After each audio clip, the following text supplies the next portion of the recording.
Voilà, bienvenue tout le monde pour ce 8e et dernier SGANX webinaire de cette année scolaire. On est ravis d'accueillir notre collègue Stéphane Germain qui vient donc nous parler du pouvoir d'agir des enseignants. Voilà Stéphane, c'est à toi. Très bien, merci. Bonsoir à tous. Oui, donc on va prendre 1 heure pour échanger sur le pouvoir d'agir des enseignants. J'ai prévu un temps d'intervention d'une 40aine de minutes, puis après 20 minutes en interaction.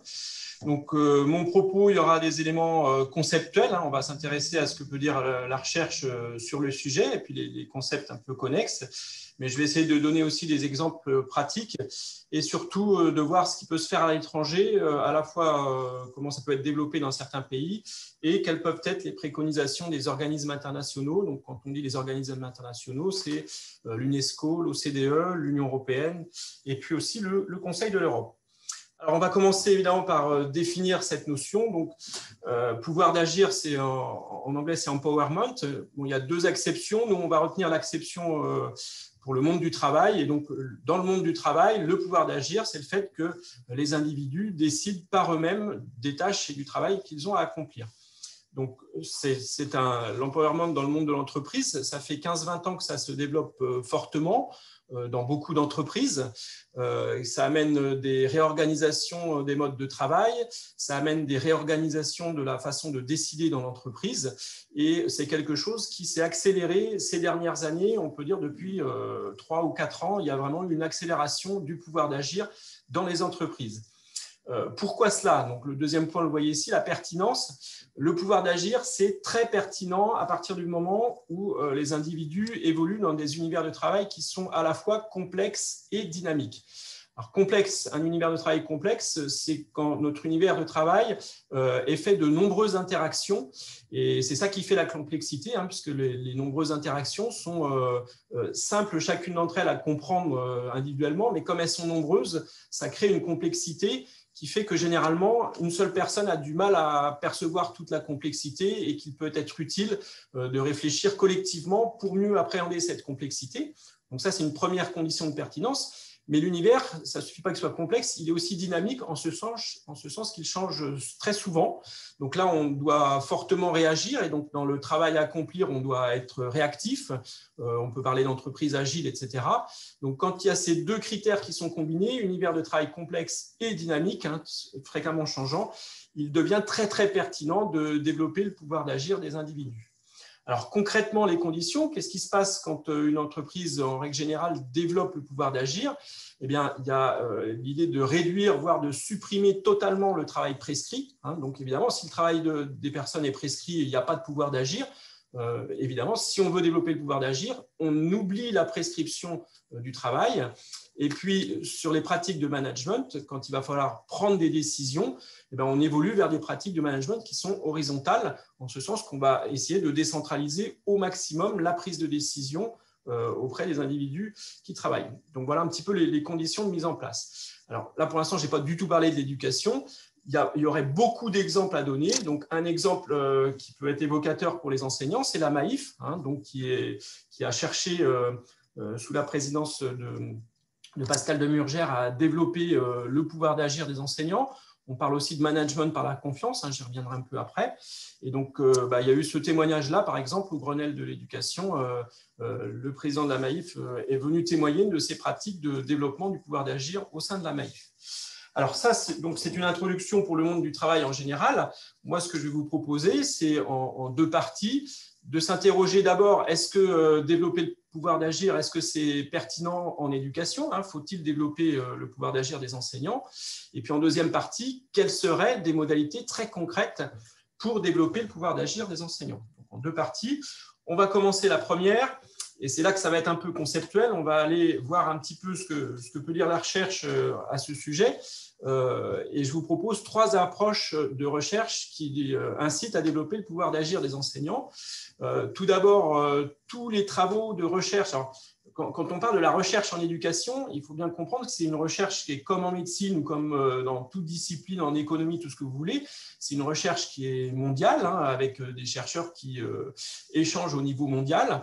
Elle existe majoritairement en langue anglo-saxonne, mais il y a aussi beaucoup de recherches en langue française, à la fois par les Français, mais par les Canadiens, les Belges, les Suisses.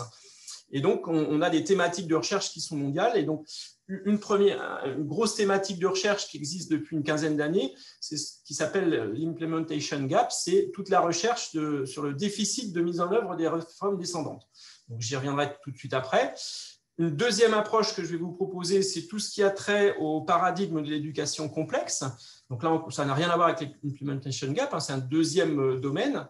Et là aussi, on va voir que dans les conclusions, il peut être souhaitable de développer le pouvoir d'agir des enseignants.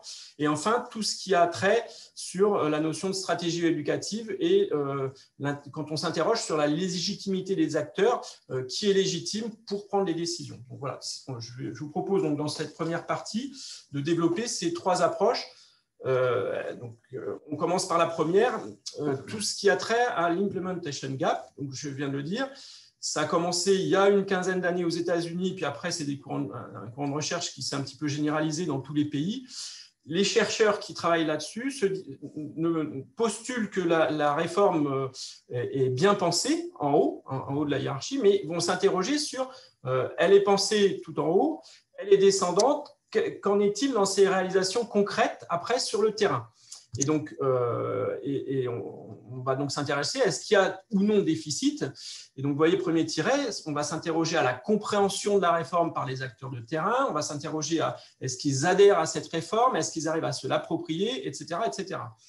Je vais vite, mais les conclusions ici, c'est que les réformes descendantes ont beaucoup de difficultés alors il y a une formule, à pénétrer la boîte noire des pratiques et des postures pédagogiques.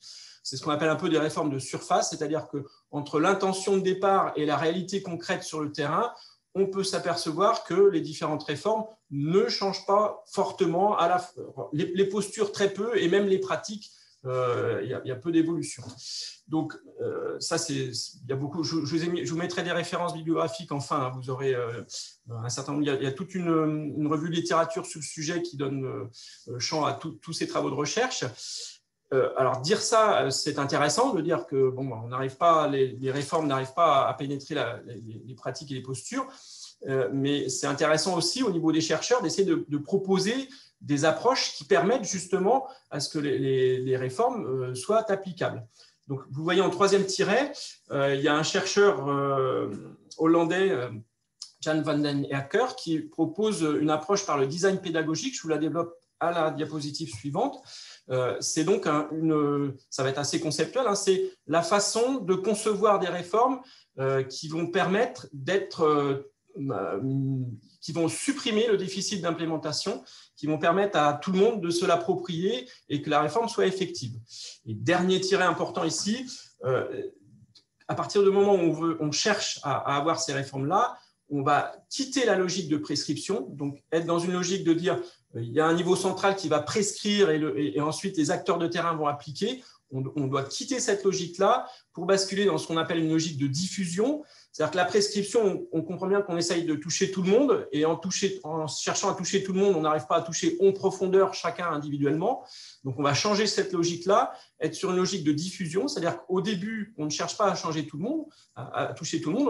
Il va y avoir des acteurs qui vont s'approprier plus que d'autres et après, ces acteurs-là vont diffuser à l'horizontale les bonnes pratiques qui vont s'identifier et qui vont se diffuser de pair à pair, PAIR, ici. Et donc là, toute l'importance, quand on bascule une logique de prescription et une logique de diffusion, c'est de se reposer sur les réseaux éducatifs. Hein. Et donc, c'est la logique de réseau entre pairs qui fait que les pratiques vont se diffuser de pair à pair. Voilà un petit peu cette logique-là. Un focus sur la notion de design pédagogique. Alors, donc ici, j'ai bien mis en dessous, c'est d'après ce chercheur hollandais, Curriculum Design Research. Alors, curriculum, la meilleure traduction, ce serait les apprentissages. Alors là, c'est un peu conceptuel. L'idée, c'est de se dire que quand on doit concevoir des apprentissages pour les élèves, il y a une dizaine de variables qui sont toutes en interaction. Il faut toutes les prendre en compte. Et au centre se situe la raison d'être, c'est-à-dire que si on ne se pose pas en premier lieu la question de la raison d'être, ce qu'on peut appeler la vision, pourquoi est-ce que les élèves apprennent, on ne peut pas faire l'économie de cette question-là, et toutes les autres variables vont dépendre de cette variable centrale. Donc, c'est la notion il développe la notion de toile d'araignée curriculaire. Hein, les apprentissages se construisent comme une toile d'araignée autour de la raison d'être. Je n'ai pas le temps de développer toutes les variables, mais vous voyez sur le coin en haut à droite, les dessins et objectifs, vers quel but les élèves apprennent. Donc, très vite, une fois qu'on a répondu à la question pourquoi est-ce qu'ils apprennent, il va falloir fixer des objectifs. Et dans la notion du design pédagogique, c'est de dire que la réponse à ces différentes variables, ce n'est pas l'apanage du niveau central. C'est à tous les niveaux qu'il faut répondre à ces questions-là. Et la première, là, sur laquelle je vous aiguille, les dessins et les objectifs, c'est la seule variable qui est l'apanage du niveau central, puisque si cette variable-là n'est pas définie au niveau central, il y a rupture d'égalité. Donc, celle-là, c'est la seule qui doit être définie au niveau central. Mais après, toutes les autres, tout est possible dans le niveau de décision. Et quand on parle du niveau de décision, il y a le niveau intermédiaire qui peut être l'équivalent des académies. Et puis, il y a évidemment le niveau de l'établissement. Et être dans une logique de design pédagogique, c'est réfléchir collectivement à l'ensemble de ces variables-là, bien comprendre les liens entre ces différentes variables. Et surtout, cette logique-là, c'est de laisser beaucoup de marge de manœuvre aux acteurs de terrain pour qu'ils puissent définir par eux-mêmes les éléments, tout en répondant aux objectifs qui sont définis de façon nationale. Bon, on pourrait faire très longtemps sur le design pédagogique, je suis allé à l'essentiel, hein, vous aurez les éléments dans le diaporama qui sera diffusé. Donc voilà sur la première partie. Donc, si je résume ici, Implementation Gap, la recherche montre que les réformes purement descendantes amènent un très gros déficit d'appropriation et d'implémentation. Il faut sortir de la logique de prescription, il faut être dans une logique de diffusion en se reposant sur les réseaux éducatifs et en ayant à l'esprit une démarche plutôt de design pédagogique. Il y a beaucoup de choses qui sont pensées en termes de design pédagogique. Je reprendrai des exemples après, mais si vous prenez PIX, par exemple, en France, c'est clairement pensé en termes de design pédagogique. Ce n'est pas une logique de prescription. On cherche d'abord à savoir, d'abord ça a été conçu avec toutes ces variables-là, et on ne cherche pas tout le monde à tout de suite faire PIX. C'est une logique de diffusion qui va s'opérer. Voilà pour le premier point. Deuxième point, on va s'interroger à tout ce qui est attrait à l'éducation complexe. Depuis 1 ou 2 ans, on parle même du paradigme de l'éducation complexe. Là encore, vous aurez des références bibliographiques enfin. Évidemment, c'est toute la réflexion, c'est Edgar Morin et d'autres hein, qui sont chefs de file. Donc là, on est sur le questionnement sur la raison d'être de l'éducation. On est clairement sur la variable centrale du design pédagogique. Pourquoi est-ce que les élèves, pourquoi apprennent-ils? Donc, Edgar Morin, il a produit, on appelle ça la trilogie Edgar Morin, c'est 3 ouvrages majeurs, dont un commandité par l'UNESCO sur cette question de la raison d'être. Donc là, on est sur une approche plutôt philosophique, le pourquoi de l'éducation. Donc, je ne vais pas trop développer puisque c'est pas qui va être plus pertinent, mais il y a beaucoup d'écrits sur le sujet. Et les conclusions, c'est que c'est Edgar Morin, évidemment, hein, c'est la complexité, donc il faut être sur une approche globale, il faut essayer de décloisonner au plus possible les disciplines. Bon, ça, ce n'est pas nouveau, mais on va au-delà de ça, l'UNESCO le reprend. L'approche globale, c'est aussi réfléchir l'éducation en ne scindant pas les sphères cognitives, les sphères socio-émotionnelles et les sphères comportementales. Alors, le cognitif, ça a toujours existé. Socio-émotionnel, ça se développe fortement depuis longtemps avec les compétences psychosociales, l'OMS, etc. La nouveauté depuis quelques années, c'est la partie comportementale, c'est-à-dire mettre les élèves sur des apprentissages de décision, de mise en action, etc. Et donc là, il y a beaucoup de productions, j'y reviendrai, sur cette approche globale avec les 3 sphères. Cette approche-là du paradigme de l'éducation complexe, ça a une forte influence à la fois sur ce que peut préconiser l'UNESCO et l'OCDE. Je vais vous mettre 2 diapositives à suivre, puisque, je l'ai dit, Edgar Morin, il a écrit un des ouvrages commandités par l'UNESCO, mais même l'OCDE, qui travaille beaucoup sur les compétences, s'est fortement influencé de tout cela.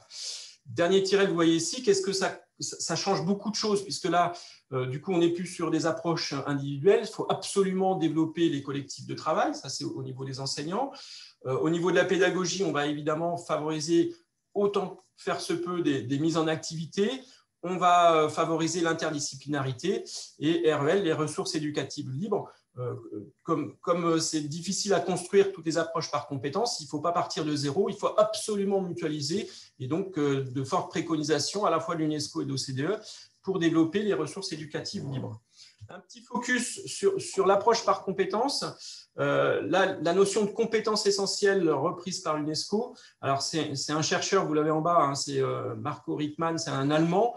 Il est tête de film, c'est le chercheur premier le plus cité sur les compétences essentielles, mais il n'est pas tout seul. Hein. Ici, il a fait tout un travail qui a été repris par l'UNESCO.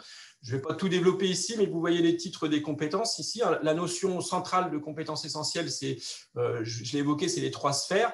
Et il faut s'interroger à développer des compétences, alors je ne vais pas toutes les citer, mais sur l'anticipation, sur comprendre l'aspect normatif, les normes existantes, sur le plan stratégique, savoir réagir, savoir collaborer, savoir avoir de la réflexion critique. Bon, comme j'ai dit, je ne vais pas tout citer, mais tout ça, c'est des préconisations fortes. Et vous le voyez en bleu, on est toujours avec cette approche-là, avec ne pas dissocier la sphère cognitive de la sphère socio-émotionnelle et de la sphère comportementale. J'y reviendrai dans les références bibliographiques. Vous avez 2 gros guides pédagogiques de l'UNESCO qui sont autour de la notion d'éducation à la citoyenneté mondiale et éducation au développement durable, avec des référentiels, hein, j'y reviendrai, et des approches pédagogiques. On est sur cette logique de compétences et on est clairement sur ce qu'on appelle le paradigme de l'éducation complexe. Plus rapidement, vous la connaissez certainement, c'est la notion de compétence globale développée par l'UNESCO. On est assez proche de la notion de compétences essentielles de l'UNESCO. Hein. Là, c'est l'OCDE. J'ai dit l'UNESCO, c'est l'OCDE. Hein. Et donc là, l'OCDE reprend, vous voyez, on voit les valeurs, les attitudes, les connaissances, les aptitudes. Et il ne faut absolument pas dissocier le fait d'examiner les problèmes mondiaux, interculturels, apprécier les perspectives, les visions du monde, etc. Et l'OCDE est à peu près sur la même logique globale et par compétences. Voilà, alors quel rapport, je termine juste sur ce deuxième point. Donc, le paradigme de l'éducation complexe, c'est un changement de paradigme. Donc, quand on dit un changement de paradigme, il faut à peu près tout changer hein, dans les façons de faire, les perceptions, etc. Et on voit bien qu'on est à nouveau à la fois sur du collectif et puis sur une partie fortement créative. Et évidemment, ça sous-entend développer le pouvoir d'agir des enseignants pour permettre de développer les pratiques collectives et créatives ici. Troisième et dernier point sur cette première partie, tout ce qui interroge la stratégie éducative et la légitimité des acteurs. Alors, qu'entend-on par stratégie éducative? Alors, on y revient. En introduction, j'avais dit il y a de la pertinence à partir du moment où on est dans des univers complexes et dynamiques. Alors oui, en éducation, l'environnement éducatif est fortement complexe et fortement dynamique. On est sur de la matière humaine, donc il y a beaucoup d'interactions. Les élèves, ils apprennent, on n'est plus sur une logique transmissive, le prof qui apprend à l'élève, c'est beaucoup plus complexe. Les élèves, ils apprennent aussi par les pairs, ils apprennent par différentes interactions, ils apprennent avec des éléments de pédagogie numérique, etc. Donc oui, on est sur du complexe et oui, ça évolue fortement. Là, on a l'exemple de la pandémie et tout ce que ça a pu faire évoluer, mais la culture juvénile évolue, les technologies évoluent. Donc effectivement, nous, en éducation, on est sur un environnement complexe et dynamique et soit on cherche à anticiper l'environnement et donc dans une logique de service public, et le service public ne subit pas l'environnement, mais si on n'anticipe pas, on risque d'être en retard et d'être sur des adaptations qui font qu'on subit davantage les évolutions de l'environnement qu'on imprime la volonté du service public. Donc, derrière ça, c'est la notion de démarche stratégique. Dans la stratégie, quand vous faites des échecs, vous anticipez des coups à l'avance, c'est ça la stratégie. Donc, être dans une démarche de stratégie éducative, c'est essayer d'anticiper ce que peut être la suite. Et la stratégie éducative, là encore, c'est absolument pas l'apanage du niveau central. Je peux donner des exemples très concrets. Quand vous avez un élève décrocheur, on se réunit collectivement et on essaye de réfléchir à qu'est-ce qu'on pourrait faire pour sortir cet élève du décrochage. On est au niveau de l'établissement scolaire, c'est un travail collectif et on est bien sur une démarche de stratégie éducative. On va tenter des choses, on n'est pas certain que ça va fonctionner, mais on n'est pas à planifier des choses, on est à réfléchir sur une stratégie à mettre en œuvre pour répondre au décrochage scolaire. Un deuxième exemple, vous avez une classe difficile à gérer. On se réunit collectivement et on met en place une stratégie pour améliorer la gestion de classe, etc. Bref, etc., etc. Et donc, à partir du moment où on va être sur une logique de stratégie éducative, j'ai donné 2 exemples, on va s'intéresser à la légitimité des acteurs. Qui est légitime pour définir la stratégie? Et là, la réponse, c'est pour certaines questions, le niveau central est le plus légitime. Pour d'autres, le niveau académique est le plus légitime. Mais pour beaucoup de questions, le niveau le plus légitime, c'est celui des acteurs de terrain au niveau des établissements scolaires. Et donc là encore, à partir du moment où on est sur des logiques de stratégie éducative, ça va inciter à développer le pouvoir d'agir des enseignants. Donc, ces 3 parties pour remettre en lien, j'arrive à la deuxième partie après, hein. On voit 3 approches différentes, mais toutes les 3 poussent à développer fortement le pouvoir d'agir des enseignants. Donc, je vous propose de passer à la deuxième partie. Concrètement, quelles modalités concrètes peut-on mettre en place pour développer le pouvoir d'agir des enseignants? Et avant d'arriver à 4 points qui permettent de le développer effectivement, je vous propose d'abord une question préliminaire sur la perception individuelle. Ça, c'est très important. C'est-à-dire, quel est le ressenti individuel de chaque enseignant? Et il y a fort à parier que le ressenti entre un enseignant qui est en maternelle, un enseignant qui est en primaire, un enseignant qui est en collège ou en lycée, et même au sein des collèges et des lycées dans le secondaire, je pense qu'un enseignant d'EPS n'aura pas le même ressenti qu'un enseignant de mathématiques, qu'un enseignant d'histoire-géographie, etc. Et puis après, ça a trait à la personnalité évidemment de chacun. Quelle est la perception individuelle de son métier? Alors, quand on parle du pouvoir d'agir, il y a souvent, je l'ai mis, c'est une provocation, mais c'est intéressant parce que ça permet d'interroger. On peut s'interroger, est-ce que fondamentalement, est-ce que dans mon métier, je suis un technicien qui applique des techniques qu'on me demande d'impliquer, ou est-ce que je fais preuve d'ingénierie pédagogique, c'est-à-dire que dans l'ingénieur, il y a l'aspect créatif, et j'ai l'impression d'être un ingénieur, et je fais de l'ingénierie pédagogique pour répondre à des besoins évolutifs d'élèves, des ceci, des cela. Chacun a son niveau de réponse. J'ai donné quelques exemples de différents types d'enseignants. Dans les études sociologiques, la réponse, certains se considèrent comme des techniciens, quand d'autres sont pleinement épanouis parce qu'ils estiment être des ingénieurs à part entière. Bon, chacun a son ressenti personnel.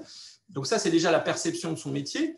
Ensuite, la question à se poser, est-ce qu'on ressent le besoin de développer son propre pouvoir d'agir? Est-ce qu'on se sent un petit peu frustré dans son métier de tous les jours? Est-ce qu'on aimerait avoir plus de décisions, avoir plus de pouvoir d'agir, pouvoir plus construire, créer, etc. Donc là, la réponse, elle est individuelle pour chacun. Il y en a qui ne ressentent pas du tout ce besoin, cette nécessité de développer le pouvoir d'agir, quand d'autres ont du mal à mettre du sens, s'estimeraient plus légitimes pour décider de ce qu'ils doivent faire dans leur métier, etc. Et puis, dernière chose aussi à s'interroger au niveau individuel, il y a des personnes qui peuvent avoir une perception de leur métier où ils sont un peu bridés dans leur créativité, ils peuvent ressentir le besoin de le faire, mais est-ce qu'ils ont réellement la volonté de développer le pouvoir d'agir? Parce que développer le pouvoir d'agir, ça veut dire qu'on prend des décisions, et quand on prend des décisions, nos décisions vont impacter et on en porte la responsabilité. Donc là, individuellement, il y a ces 3 points-là à se questionner, c'est-à-dire, et le 3e point, il n'est pas anodin, c'est-à-dire que certaines personnes aimeraient avoir du pouvoir d'agir, mais ne le revendiquent pas fortement parce que qui dit pouvoir d'agir dit je prends des décisions et du coup, je dois assumer, je suis responsable des décisions prises. Après ce petit détour sur la perception individuelle qui est propre à chacun, on va passer à la réalité des modalités concrètes pour développer le pouvoir d'agir des enseignants. Donc, grosso modo, quand on regarde un petit peu ce qui peut se faire à l'étranger pour développer le pouvoir d'agir des enseignants, il y a 4 éléments à mettre en place. D'abord, il faut absolument sortir de l'univers prescriptif. Donc, on réduit au maximum, voire on cherche à supprimer totalement tout ce qui peut être prescription, puisque s'il y a prescription, il n'y a pas de pouvoir d'agir, parce qu'on nous indique ce qu'on doit faire. Deuxièmement, au niveau des pratiques de management, parce qu'il y a des décisions à prendre tout le temps, hein, je l'ai évoqué tout à l'heure, il y a de toute façon de l'adaptation à faire, il y a à chercher à anticiper, il y a à développer des stratégies, etc. Donc, il y a des décisions à prendre. Donc, si on sort d'un univers prescriptif, mais que les décisions sont prises à un niveau plus élevé dans la hiérarchie, on n'est pas sur du pouvoir d'agir. Donc, le pouvoir d'agir nécessite impérativement d'instaurer aussi des pratiques de management horizontal. On parle souvent de management par la confiance. Donc ça, c'est un deuxième point à développer impérativement. Troisième point, le pouvoir d'agir, ce n'est pas un pouvoir individuel. Je pense que je l'ai suffisamment évoqué ici. Qui dit pouvoir d'agir dit des réflexions collectives. On parle souvent de l'intelligence collective. Donc, c'est-à-dire qu'on va décider et on va être sur des processus de décision collective. Donc, on est bien d'accord, c'est les enseignants, acteurs de terrain qui décident, mais on n'est pas sur une logique de décision individuelle. On est plutôt sur une logique de décision collective, développer les collectifs de travail. Et puis, dernier point, évidemment, si on décide, si les enseignants, acteurs de terrain décident par eux-mêmes, il n'y a pas à les inspecter pour essayer de voir s'ils ont appliqué un travail prescrit. Donc, il y a évidemment disparition totale de l'inspection individuelle pour pratiquer l'évaluation globale des établissements scolaires, ce qui est logique. Si on développe des collectifs de travail au niveau des établissements scolaires, on va chercher à évaluer ce que produisent ces collectifs. Donc, je vais développer ces 4 points. Premier point, sortir de l'univers prescriptif. Je ne vais pas y aller par 4 chemins. Je vais reprendre les propos d'Andreas Schleicher au CDE, qui, vous pouvez trouver beaucoup de vidéos sur YouTube, plus des écrits, etc. Il faut, si on veut sortir de l'univers prescriptif, supprimer les programmes scolaires. C'est des propos d'Andreas Schleicher. Donc, supprimer les programmes scolaires. Alors, qu'est-ce qu'on entend par là ? Le deuxième tiret, il faut réfléchir le curriculum, c'est-à-dire les apprentissages en 2 dimensions. La dimension profondeur et la dimension largeur. Alors, la profondeur, qu'est-ce que c'est ? La profondeur des apprentissages, on est sur des logiques par compétences, c'est-à-dire qu'on va définir en profondeur quelles sont les différentes compétences attendues pour chaque niveau d'enseignement par les élèves. Je rappelle que la profondeur, c'est non négociable, c'est défini au niveau central. C'est l'unique variable en design pédagogique qui est définie impérativement au niveau central. Autrement formulé, on peut supprimer les programmes scolaires si, premièrement, eh bien, il y a un ensemble de référentiels de compétences qui sont définis au niveau central et qui s'appliquent à tous, qui définissent l'ensemble des objectifs à atteindre par l'ensemble des enseignants qui vont disposer du pouvoir d'agir. Ça, c'est la notion de profondeur. Et la notion de largeur des apprentissages, on est plus sur les thématiques. Qu'est-ce qu'on va utiliser comme thème pour pouvoir travailler les différentes compétences ? D'accord ? Et les critiques qui sont faites aux programmes scolaires, notamment par l'OCDE, c'est que les programmes scolaires, ils sont souvent, je reprends les propos d'Andreas Schleicher, ils sont peu profonds, très larges et peu profonds. C'est-à-dire que dans les programmes scolaires, il y a beaucoup de thèmes, mais on ne réfléchit pas vraiment ou pas suffisamment à la profondeur, c'est-à-dire les compétences abordées. Et donc, il est largement préférable de donner de la profondeur, donc prendre le temps de la réflexion au niveau central sur les compétences, et puis de laisser l'autonomie encadrée au niveau des établissements scolaires sur la largeur. Et donc, dans ce cas-là, si on a des référentiels qui sont construits, eh bien, on peut supprimer les programmes. Alors, ces référentiels existent-ils ? Oui, c'est ce qu'on appelle les référentiels supranationaux. Donc, supranationaux, ça veut dire qu'ils sont définis à un échelon qui est supérieur, comme son nom l'indique, à l'échelon national. Je vais vous donner en avant-dernière diapositive les références des 4 grands référentiels supranationaux et je les développerai à ce moment-là. Mais donc, la logique d'un référentiel supranational, c'est de réfléchir, on mélange acteurs de terrain, chercheurs, autorités centrales, etc., pour définir un ensemble un référentiel qui définit des compétences très détaillées avec des échelles descriptives pour mesurer l'acquisition des compétences, des descripteurs de tâches, des guides pédagogiques, etc. Et ces référentiels supranationaux donc, donnent le cadre général qui permet de réduire, voire supprimer les programmes scolaires. Évidemment, dernier point, ça sous-entend une autonomie pédagogique des établissements scolaires. L'autonomie pédagogique, c'est sur la largeur, c'est-à-dire les thématiques abordées. Quand on a le pouvoir d'agir en termes d'enseignance, on est bien sur un collectif de travail au niveau des établissements scolaires et on a l'autonomie de réfléchir aux thématiques abordées, aux approches pédagogiques, etc. etc. Donc, on est sur l'autonomie, sur la largeur, je redis. Donc, c'est ça un petit peu, essayer de sortir de l'univers prescriptif. Au passage, Andreas Schleicher est intervenu au Grenelle de l'éducation, notamment sur la très très longue vidéo YouTube que vous pouvez retrouver de 9 heures là, sur le colloque « Quel professeur au XXIe siècle ?» C'était un des derniers intervenants. Moi, je reprends pratiquement stricto sensu ce qu'il a pu dire au Grenelle de l'éducation, c'est-à-dire que supprimer les programmes scolaires, la double notion largeur-profondeur, etc. Un rappel à développer impérativement l'autonomie pédagogique des établissements scolaires, ce qui n'empêche pas d'être encadré, cette autonomie, et des allusions aux différents référentiels supranationaux. C'est vers 7h40, je crois, qu'on trouve son intervention sur ce colloque. Deuxième point pour développer le pouvoir d'agir des enseignants, instaurer des pratiques de management par la confiance. Alors, il y a plusieurs termes, parce que souvent, c'est un petit peu il y a plusieurs termes à aborder. Quand on dit du management horizontal, c'est-à-dire qu'on n'est plus sur des pratiques verticales, c'est la confiance. Autrement formulé, pouvoir d'agir et management par la confiance, c'est deux volets de quelque chose qui est à peu près la même chose. Si on parle pouvoir d'agir, on parle pouvoir d'agir des enseignants, et management par la confiance, on parle de ce qui fait évoluer les pratiques de management. Donc, comment évoluent les pratiques de management, notamment en établissement scolaire. Vous l'avez sur le deuxième point ici.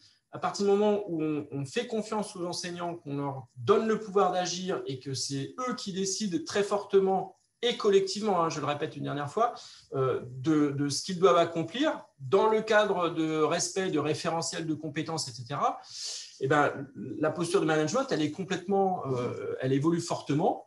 Vous le voyez dans ce tiret-là. On va chercher à développer, donc l'encadrement va chercher à développer la vision partagée. Je rappelle, c'était la raison d'être.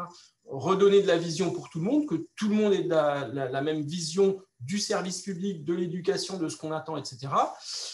Autre point, il va falloir fortement diffuser l'information, parce que je ne vais pas tout détailler, mais la prise de décision, ça nécessite d'avoir de l'information. Quand la décision est centralisée, on va chercher à centraliser l'information. Quand la décision elle est décentralisée, évidemment, la logique, c'est de diffuser l'information. Donc, ça nécessite de nouvelles pratiques de diffusion large de l'information vers les enseignants. On est sur des postures de facilitation. Bon, je ne peux pas tout développer ici, le temps est un petit peu compté, mais on va chercher à faciliter tout le travail des enseignants. Donc, c'est la fameuse posture de facilitation que je ne développe pas ici. Il y a à s'assurer de la cohérence globale, puisque quand les décisions sont centralisées, il y a des risques d'incohérence. Donc, un des préconisations fortes du management, c'est de veiller à cette cohérence globale. Et puis, j'y reviendrai en conclusion. Évidemment, il faut s'assurer du respect des différents principes de service public. On en revient à la vision partagée. La vision partagée, c'est une vision de service public qu'il faut absolument développer et pour laquelle il faut veiller au respect. Donc ça, c'est le deuxième point. Je l'ai dit, on sort de l'univers prescriptif, c'est le premier point. Deuxième point, on arrive sur des pratiques de management horizontal, généralement appelées management par la confiance. C'est les enseignants qui décident et on leur fait confiance. Et ça donc modifie très fortement toutes les pratiques de management. Un petit focus très vite sur le management de la confiance ici, juste pour que vous voyez les petites pyramides, elles sont bien illustrées. Quand on est sur une approche administrative du management, la pyramide, on est du pur descendant. Je vous demande d'appliquer. Donc ça, c'est une approche très administrative. Un management plus démocratique, le deuxième point, on voit que ça reste vertical. La flèche, elle peut être dans les deux sens, c'est-à-dire que je vais vous écouter, je vais recueillir votre point de vue, vous allez me dire ce que vous en pensez avant que je décide, mais la décision, elle reste centralisée. Un management participatif, je vous propose de décider ensemble, c'est-à-dire qu'on va associer les enseignants, mais on n'est pas encore sur le management par la confiance. Il y a encore des éléments de pratique de management vertical. Et ce qu'on appelle le management par la confiance, on est sur une logique de pyramide inversée, d'accord, puisque la grande partie des décisions, l'enjeu des décisions se fait par les acteurs de terrain, donc tout en haut de la pyramide, mais donc on est obligé de l'inverser. Et puis là, l'adage, c'est « je vous laisse faire et je vous fais confiance ». Et donc, je ne reviens pas sur tous les éléments. Le métier de l'encadrement change sur les éléments que je viens de citer à l'instant. Voilà, c'était un petit focus sur l'évolution des pratiques et c'est ce qu'on appelle généralement le management par la confiance. Troisième point de cette deuxième partie, développer les collectifs de travail. Donc, je le redis, pouvoir d'agir, ce n'est certainement pas un pouvoir d'agir individuel, c'est les collectifs de travail. Et il y a deux types de collectifs professionnels dans l'éducation qui sont à développer. Il y a celui qui se développe au sein des établissements scolaires. Et ça, vous avez dû entendre fortement parler des communautés d'apprentissage professionnel. L'idée, c'est que les établissements scolaires deviennent des communautés d'apprentissage professionnel parce qu'on apprend beaucoup les uns des autres et le métier est tellement évolutif parce que l'environnement est tellement évolutif que on doit évoluer dans nos pratiques, dans nos perceptions, dans nos façons de faire et on évolue collectivement au sein de l'établissement scolaire. Donc ça, c'est la logique de communauté d'apprentissage professionnel. Je vous donnerai des références là encore sur la dernière diapositive. Ça se développe énormément à l'étranger, mais pour rester sur le francophone, énormément au Québec notamment. Et donc, il y a beaucoup d'établissements scolaires français qui s'inspirent de ce qui peut être fait au Québec, puisqu'évidemment, c'est en langue française, pour avoir des démarches, des exemples concrets de comment est-ce qu'un établissement scolaire peut devenir une CAP, communauté d'apprentissage professionnel. Ça, c'est le premier collectif de travail. Et le deuxième, c'est pour des sujets qui sont particuliers et qui ne trouvent pas écho auprès de toutes les équipes éducatives dans un établissement scolaire, c'est la notion de réseau éducatif. Donc là, je parlais du décrochage tout à l'heure. Une problématique de décrochage scolaire, je vais trouver des réponses un peu dans l'établissement, beaucoup dans les réseaux éducatifs liés au décrochage scolaire. Bon, je donne cet exemple-là, mais je pourrais en donner des milliers. Vous avez les réseaux autour des classes inversées, vous avez des réseaux, les réseaux éducatifs, ils sont en plein développement depuis 10-15 ans. Et ces réseaux-là, c'est de pair à pair, PAIR, PAIR.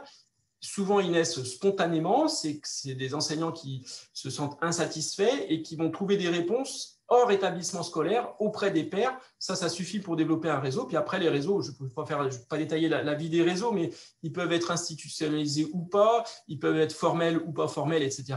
Mais on est sur des logiques de réseau, d'échanges entre pairs qui enrichissent. Donc ça aussi, c'est un deuxième type de collectif de travail. Et donc là, on est bien sur cette logique de pouvoir d'agir. J'ai le pouvoir d'agir, je sens que je vais évoluer professionnellement, je dois faire évoluer les choses, décider de nouvelles choses, etc. Je vais trouver des réponses par le collectif, dans les établissements scolaires, par les réseaux éducatifs, sur certaines thématiques particulières. Dernier point pour boucler la boucle sur comment développer le pouvoir d'agir, pratiquer l'évaluation globale des établissements scolaires. Donc, ça veut dire, alors c'est une recommandation européenne depuis 2001, d'accord ? La recommandation européenne, elle est très claire. Il faut supprimer les évaluations individuelles des enseignants et il faut passer à une évaluation collective, des pratiques collectives dans les établissements scolaires. C'est très clair, ça existe depuis 2001, c'est une directive. Ce qui s'est passé en Europe, c'est que depuis cette directive-là, eh bien, petit à petit, les pays de l'Union européenne ont basculé, donc ont quitté cette logique d'inspection individuelle pour partir vers l'évaluation globale des établissements scolaires. En troisième tiret, là, vous voyez, la logique, c'est d'essayer d'insuffler une approche réflexive et cognitive du travail collectif des enseignants. Alors, réflexive, c'est-à-dire il y a une partie auto-évaluation. On réfléchit collectivement à ce que l'on fait collectivement. D'accord ? Et cognitive, c'est-à-dire le fait de réfléchir permet de comprendre l'effet de nos pratiques collectives sur les apprentissages des élèves. Et donc, de ce fait-là, ça permet d'évoluer. On est bien sur une logique d'évaluation. Et cette auto-évaluation, elle est combinée par une évaluation extérieure, et c'est le dernier tiret. Cette évaluation extérieure, c'est d'abord, avant tout, un levier de reconnaissance, c'est-à-dire, oui, vous avez fait ça, et oui, c'est bien. Donc, quand on sait comment peuvent souffrir parfois les enseignants français du manque de reconnaissance, la logique de l'évaluation globale, c'est d'abord conforter sur des pratiques collectifs qui se sont développés en établissement scolaire. Et deuxième volet dans le dernier tiret, c'est aussi chercher à l'amélioration des pratiques. Comme on commence à mieux comprendre les effets des pratiques collectives sur les apprentissages des élèves, on s'aperçoit que ça pourrait être amélioré. Ça, on en est très fiers, donc forte reconnaissance, on est conforté. Et puis ça peut être amélioré. Donc par la réflexion collective, par l'auto-évaluation, par l'évaluation externe, on évolue, on améliore ces différentes pratiques. Cette recommandation européenne fait que beaucoup de pays ont basculé petit à petit dans la logique de l'évaluation collective. Il y a un rapport de l'inspection générale de 2017 sur l'évaluation en France et mise en perspective avec l'Europe qui rappelle que tous les pays européens ont basculé vers des évaluations collectives. Le dernier pays à avoir arrêté les évaluations individuelles, c'est la Pologne en 2009.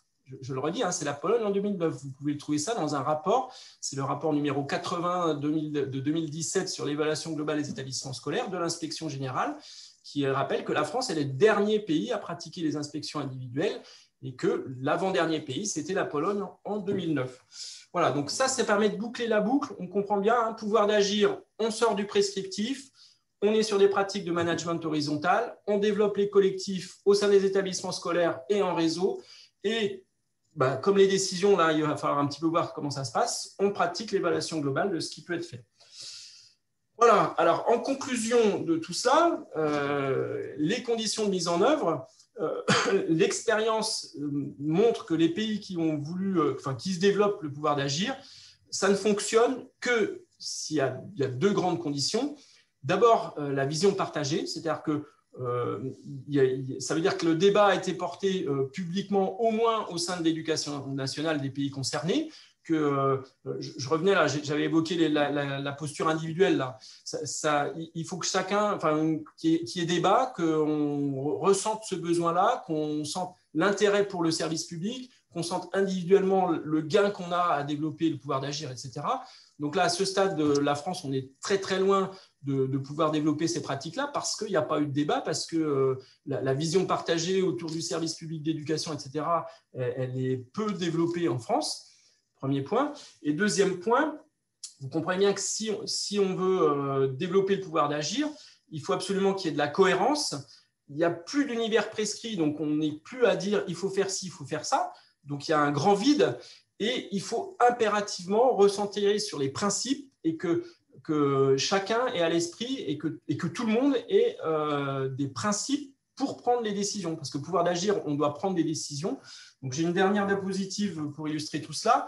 Je vais peut-être pousser ça pour bien voir ici.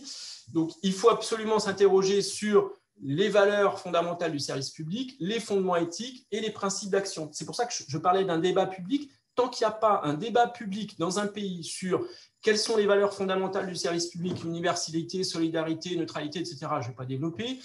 Quels sont les fondements éthiques qui se sont développés au fil du temps, le principe d'éducabilité, la confiance, postulat de cohérence, Daniel Favre, etc. Tant qu'il n'y a pas non-marchandisation de l'éducation, etc., tant qu'il n'y a pas ce débat public-là, on aura du mal à développer le pouvoir d'agir. Et surtout, dernier point, les principes d'action, je le redis, quand il n'y a plus d'univers prescrit, s'il n'y a pas un consensus sur des principes d'action, c'est-à-dire des règles implicites qui vont permettre la prise de décision. Donc là, je vous ai mis un peu les principes d'action. On est avant tout, quand on prend nos décisions, le pouvoir d'agir, c'est pour défendre l'intérêt général avant tout. On cherche à développer la mixité dans les classes parce qu'on sait que la mixité, ça promeut l'égalité des chances, qui est le troisième point ici. On cherche à promouvoir la continuité dans nos décisions, on cherche à promouvoir la continuité du service public, c'est dans la Constitution, la mutabilité, on est sur un principe de réfléchir à l'intelligence collective, etc., etc.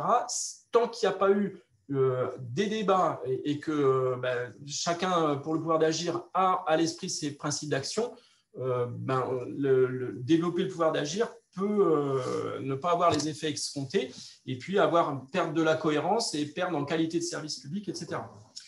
Voilà, je vous avais promis quelques petites références, donc 2 diapositives pour terminer. Je vous avais promis des références sur les référentiels supranationaux. Donc, vous les avez en lien.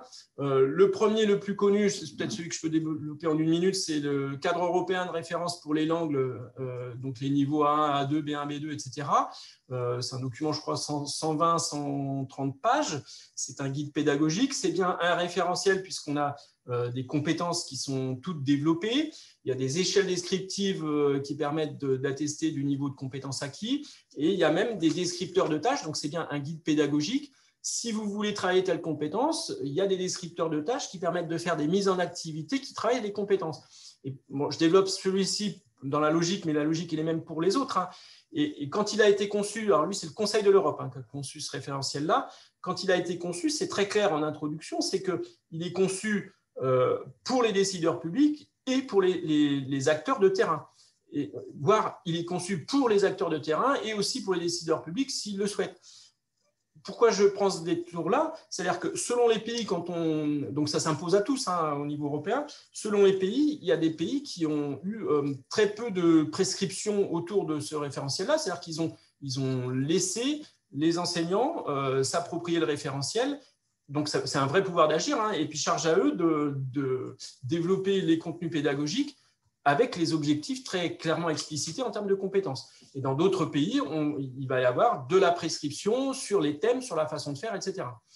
Mais la logique d'un référentiel supranational et du guide pédagogique qui l'accompagne, et vous verrez, si vous prenez le temps d'aller voir l'ensemble de ces référentiels-là, c'est très clair en introduction, ils peuvent être applicables stricto sensu immédiatement par les acteurs de terrain. Très vite, vous connaissez peut-être aussi donc, le Conseil de l'Europe. Alors là, le premier, c'était 2001, le référentiel sur les langues.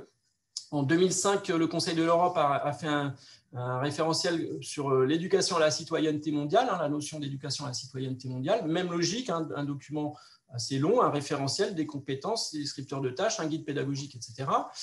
L'UNESCO, quant à elle, a fait à peu près la même chose avec des démarches assez similaires et a produit elle aussi un référentiel sur l'éducation à la citoyenneté mondiale et un deuxième référentiel sur l'éducation au développement durable. Au passage, l'UNESCO a développé des réseaux, le réseau mondial des établissements sur la citoyenneté mondiale et puis le réseau mondial des établissements engagés pour l'éducation au développement durable, donc il touche directement les établissements scolaires. Et puis, deux derniers référentiels, donc un référentiel de 2006, le cadre européen, Union européenne, donc c'est celui qui va servir de référence pour développer le socle commun de connaissances et de compétences que vous avez à la fin de scolarité obligatoire en collège. Et puis, le dernier en date qui est sorti en 2017, c'est le référentiel européen pour les compétences numériques. Donc, dans une logique de dire, dans notre monde actuel, il est équitable que chacun puisse acquérir ces différentes compétences numériques qui sont incontournables de nos jours. Donc, un petit focus sur les 6 grands référentiels supranationaux. Et puis, pour terminer, parce que je crois que le temps, les 40 minutes sont peu imparti. Quelques références bibliographiques. Alors, sur l'implementation gap, je vous l'ai dit, il y a une revue de littérature. Alors, malheureusement, elle est en anglais, mais c'est un article qui est très bien. Une revue de littérature, ça prend un petit peu, ça aiguille sur tout ce qu'a pu produire la recherche sur un sujet donné. Vous avez un petit résumé, enfin, ce n'est pas le bon terme, un bon article en français qui s'appelle « Les réformes à l'horizon 2030 dans les pays de l'OCDE ». Ça reprend tous les éléments d'implementation gap, tout ce que j'ai pu dire au début. Sur le design pédagogique, on va aller voir Jan van den Acker, qu'on appelle le père de la démarche du design pédagogique. Vous avez 2 grandes références. Alors, c'est tout en anglais, mais vous avez la notion de spider web, la toile d'araignée pédagogique. Sur l'éducation complexe, alors la fameuse trilogie d'Edgar Morin, je vous ai mis les titres des 3 ouvrages, notamment les 7 savoirs nécessaires à l'éducation du futur, celui qui est commandité, publié par l'UNESCO. Et puis, récemment, un article, la revue Tréma qui a consacré un numéro complet sur l'éducation complexe, un nouveau paradigme. Donc, je vous ai mis la référence ici. Sur les communautés d'apprentissage professionnel, je vous renvoie uniquement sur le site de Ressources canadiennes qui renvoie vers beaucoup de choses. C'est en français, c'est fantastique. Et puis, sur l'évaluation globale des établissements scolaires, le guide produit par ManageEduc qui lui aussi, alors vous avez aussi celui du ministère qui est très bien, et puis le guide ManageEduc qui renvoie sur beaucoup de ressources quant à l'évaluation globale des établissements scolaires. Voilà, j'ai un tout petit peu dépassé mon propos. Oui, mais très passionnant, vraiment. Merci beaucoup. Et puis, c'est très complémentaire avec le webinaire de David Dreyer sur la gouvernance partagée. S'il y en a qui veulent retourner le voir, c'est vraiment, ça me semble très complémentaire. S'il y a des questions, vous pouvez les mettre dans le chat. Moi, j'en aurais une. Il y aurait plein de choses à développer, mais bon, c'est le principe un peu de ces webinaires, c'est de mettre l'eau à la bouche. Et tu l'as fait de très belle manière. D'abord, une question sur le management. Est-ce qu'on peut encore parler de management dans l'éducation, tellement ça paraît provocateur? Ce n'est pas un oxymore, management par la confiance. On a l'impression manager, ça implique forcément à manager. Donc, voilà, ça, c'était ma première question. Et puis, la deuxième, ce serait Tu dis qu'on ne développera pas de pouvoir d'agir tant qu'on n'aura pas eu un grand débat finalement sur les valeurs, fondements éthiques, principes d'action. Et un tel débat, en fait, finalement, ça pourrait prendre quelle forme? Ça doit prendre du temps, ça, de faire ça. Donc, est-ce que tu connais des pays qui ont des exemples de pays qui l'ont fait, ce travail? Ça doit bien exister. Et si oui, donc comment ils ont fait? Il faut s'arrêter 2 ans, il faut faire une alliance, enfin voilà. Alors, deux questions assez complexes. Alors, le management, c'est un gros mot dans l'éducation. Donc, quand on parle de management, personne n'a envie d'entendre ce mot-là. Donc, on peut s'interroger de savoir s'il y a vraiment du management, parce que quand on est sur des pratiques très prescriptives, très descendantes, où les décisions sont très centralisées, alors d'abord, quand on est dans un univers très, très prescriptif, où il y a peu de décisions qui sont prises, on ne peut pas à proprement parler de management. Là, on est sur de l'administration. Hein, on est sur, donc, je reprends des propos d'Andrea Schleicher. Hein, s'il y a peu de décisions qui sont prises à aucun niveau, que tout est prescrit de façon centrale, on ne parle même pas de management. Là, on est sur des pratiques, c'est de l'administration de l'éducation.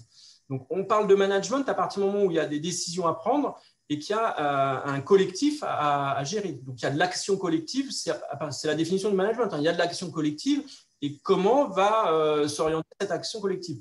J'avais mis une diapositive. Le management, il n'y a pas de texte. Hein, dans un établissement scolaire, rien n'interdit à faire du management par la confiance. Et puis à l'autre extrême, dans un autre établissement scolaire, quelqu'un peut être très descendant. Donc la question sur le management, c'est les pratiques, je pense qu'elles évoluent. Moi, je suis personnel de direction, donc dans l'encadrement, j'ai absolument pas envie d'avoir plus de pouvoir. Mais ça, il faut le répéter et le redire et avec force.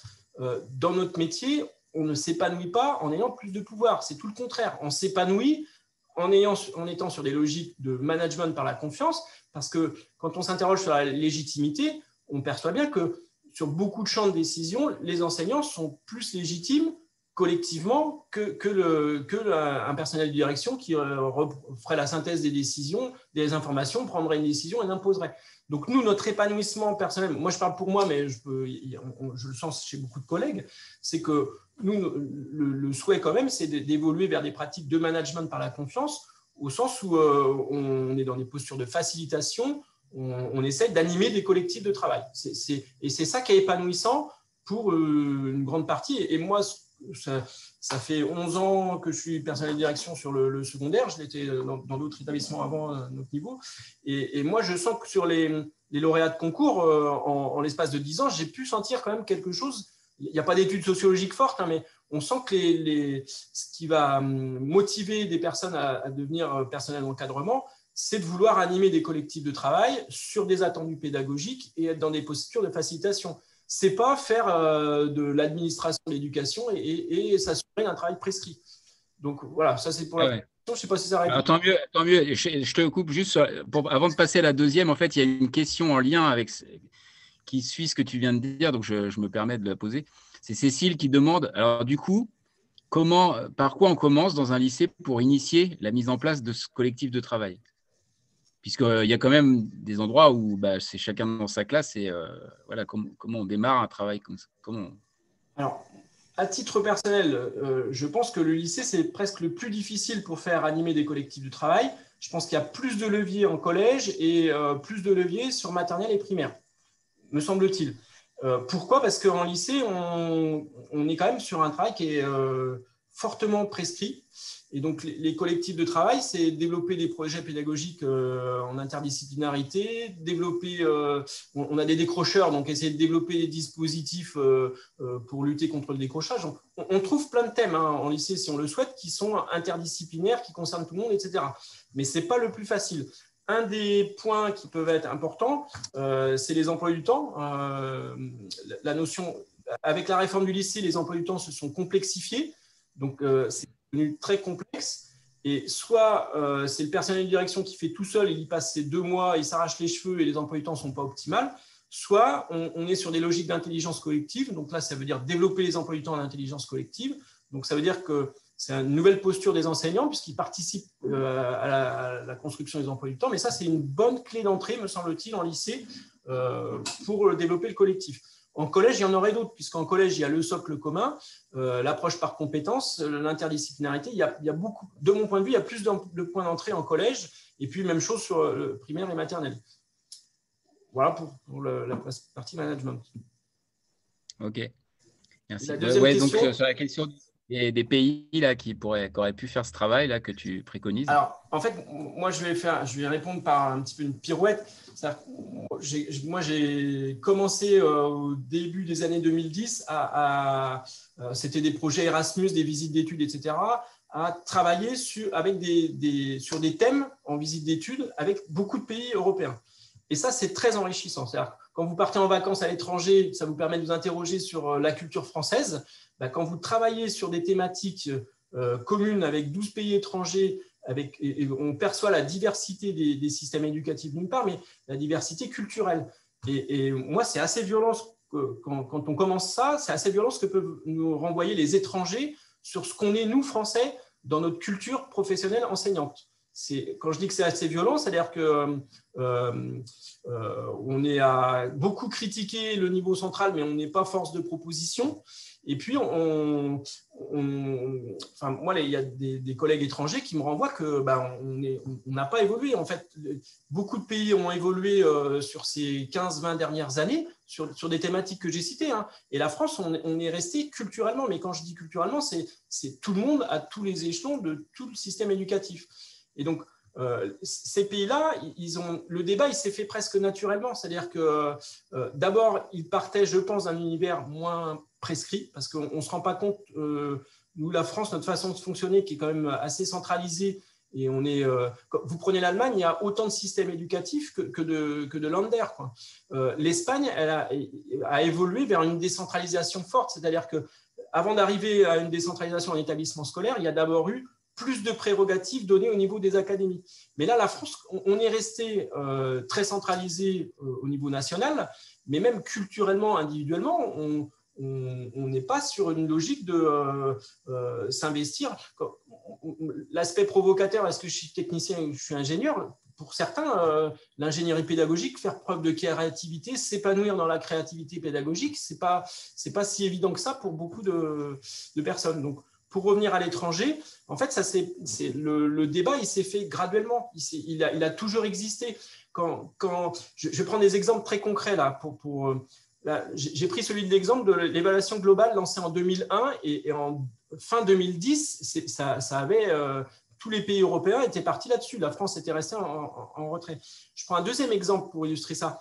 La notion de portfolio. C'est-à-dire que là, c'est important parce que quand on est sur une logique de compétences, on a la logique de portfolio qui va avec, c'est-à-dire le portfolio, ça va décrire ce que les élèves vont avoir fait comme mise en activité, ça va permettre d'avoir un outil où ils vont s'interroger, donc un outil d'auto-évaluation, ils vont s'interroger sur les démarches qu'ils ont faites, etc.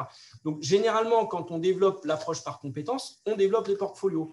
C'est quand même assez édifiant de voir qu'en France, la logique du portfolio, elle a été lancée comme dans tous les pays européens, tout début des années 2010, fin des années 2000 et début 2010, et puis que nous, c'est tombé en désuétude. Qui utilise des portfolios en France? Très peu. On a le web classeur qui est devenu Folios, il y a quelques établissements qui l'utilisent, mais très peu. Alors que dès que vous partez à l'étranger, même l'OCDE, pas l'OCDE, excuse-moi, l'UNESCO développe des portfolios, le Conseil de l'Europe développe des portfolios. Donc là, sur cet exemple précis d'un outil pédagogique, la France, elle s'est mise à l'écart. Et là, je prends un deuxième exemple, mais on ne se rend pas compte de tout ce dont on a pu se mettre à l'écart par rapport à une dynamique mondiale. Et il y a peut-être un facteur qui joue, c'est que la recherche, elle est… Alors déjà, nous, la recherche, le lien qu'on a, nous, enseignants, avec la recherche, il peut interroger. C'est-à-dire qu'il interroge. Il y a peu de recherche-action développée dans nos établissements scolaires. Les chercheurs, ils sont un peu dans leur coin et c'est les premiers à en être désespérés, quoi, presque. Mais il n'y a pas vraiment de lien fort entre la recherche, etc. Et le fait que tout le mouvement de la recherche soit quand même majoritairement en langue anglo-saxonne, je pense que ça participe aussi au fait que, du coup, en France, on on ne s'intéresse pas à la recherche, elle est presque dénigrée. Et quand c'est anglo-saxon, ça va avoir l'image, c'est américain, c'est anglais, c'est du libéralisme, etc. Alors que c'est complètement faux, hein. Et l'OCDE aussi, c'est du libéralisme, etc.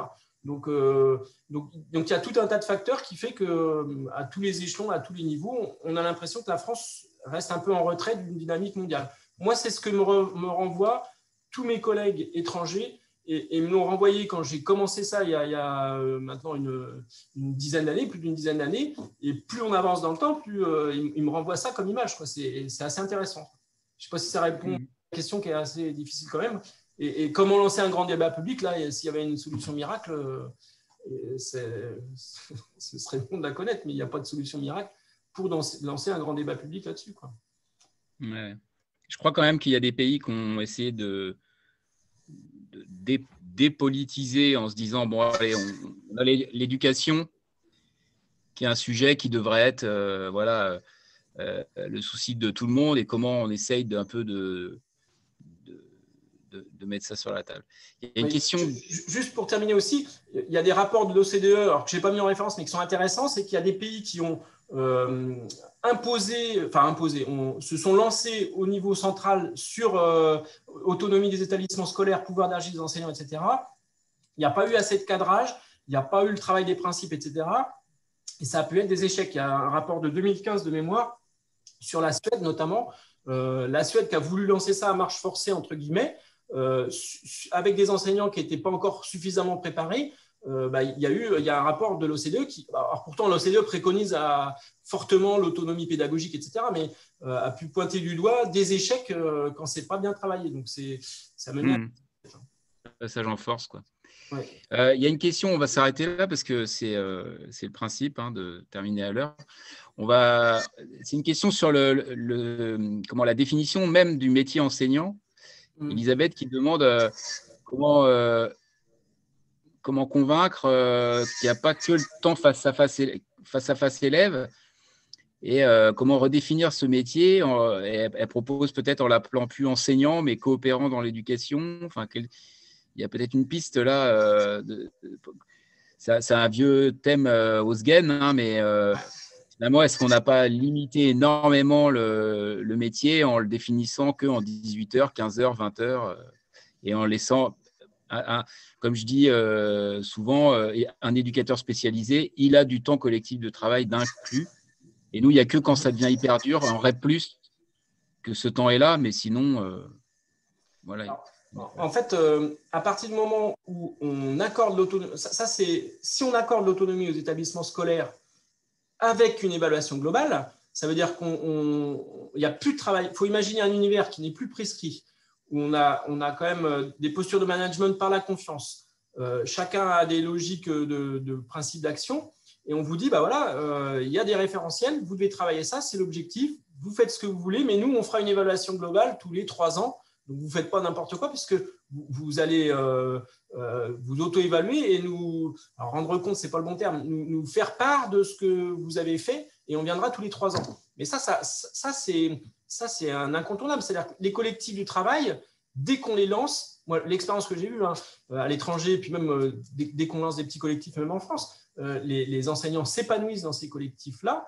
Ils ont un gain individuel à évoluer vers le collectif, à évoluer vers plus de créativité, à évoluer vers de la responsabilité, etc. Et souvent, ça va assez vite à partir du moment où on laisse l'autonomie. Très vite, les enseignants s'emparent de ce champ de l'autonomie. Donc ça, la redéfinition des métiers, elle peut venir assez vite à partir du moment où on libère ça s'appelle la gouvernance libérée. Hein. Les pays qui sont passés d'une gouvernance administrée à une gouvernance libérée, c'est le terme, il est fait exprès pour ça, hein. C'est libérer les énergies, on laisse chacun, les enseignants s'y mettre collectivement. Généralement, ça se fait bien. Avec les réserves que j'ai pu évoquer avant, il faut quand même bien veiller à toute la cohérence, etc. Mais souvent, ça se fait naturellement. Ok, merci beaucoup. On mettra sur notre site les nombreuses références que tu as évoquées, et puis également lien vers ton livre dans lequel tu détailles tout ça. Voilà. Et Cécile nous dit merci pour cette bouffée d'oxygène. Merci à toi. Merci à tous. Bonne soirée.